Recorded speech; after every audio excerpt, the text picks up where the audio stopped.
This here is from the Byline Times from October 6, 2023, about Dan Wooten. I learned about him from following Johnny and Amber, and Dan wrote some bad things about Johnny in The Sun. False allegations, in fact, but now Dan's got allegations out against him.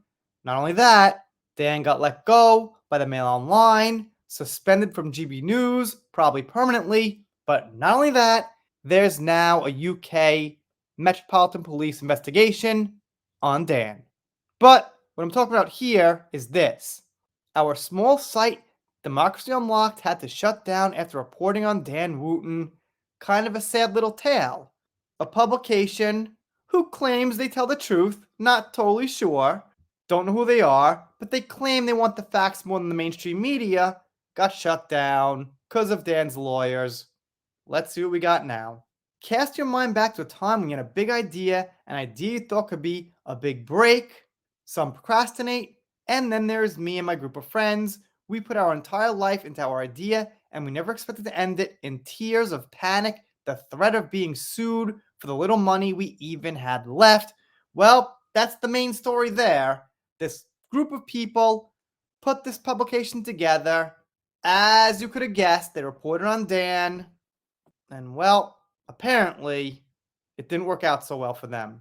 That's the story of Democracy Unlocked, a project a group of passionate readers turned writers put everything into the story of me and my friends when we saw a gap in the market for honest reporting, not dodging the facts, but heading straight for them, no matter what the political dynamics at play. We saw it as our duty as writers to give our readers the absolute truth. Now, that's a mouthful there. I'm not going to say, wow, they were honest and Dan shut down an honest site. I don't know. But they were small, and they were not the only people reporting on this.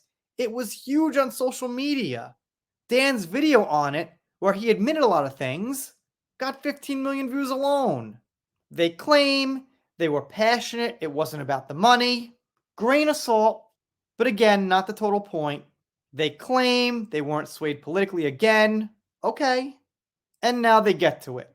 So we decided to publish the Dan Wooten story and his alleged behavior towards people who considered him to be a reputable journalist. They say they want to report on the alias Dan allegedly used, Martin Branning. They said they saw it as their duty to do so. And here's where it happened, you could say.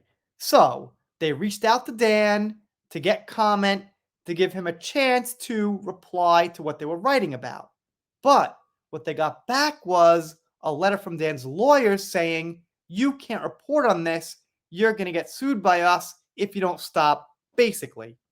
What they also said is they didn't think that Dan would actually come after them with lawyers or anything because they were so small, which is reasonable to think.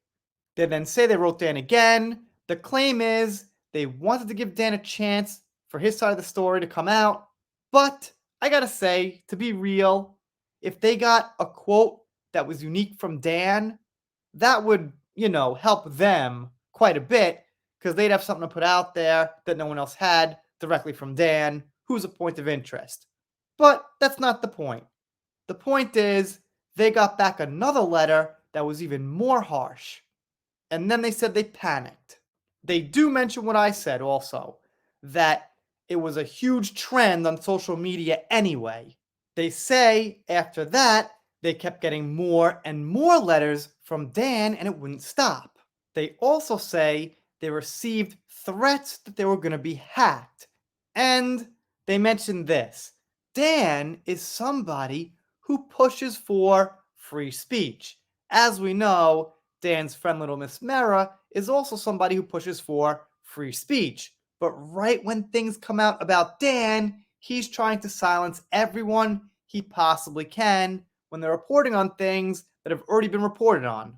I also must mention Democracy Unlocked has a younger staff, so I'm going to guess 20s, maybe 30s or something, and that's okay for all intents and purposes. That doesn't make them any less intelligent, but when you're up against people 40s, 50s, 60s, they've got more experience. It's intimidating. They know more people. They mention that Dan tells his viewers, and I quote, there is no spin. But I guess Dan wants to spin things all around now that it's about him.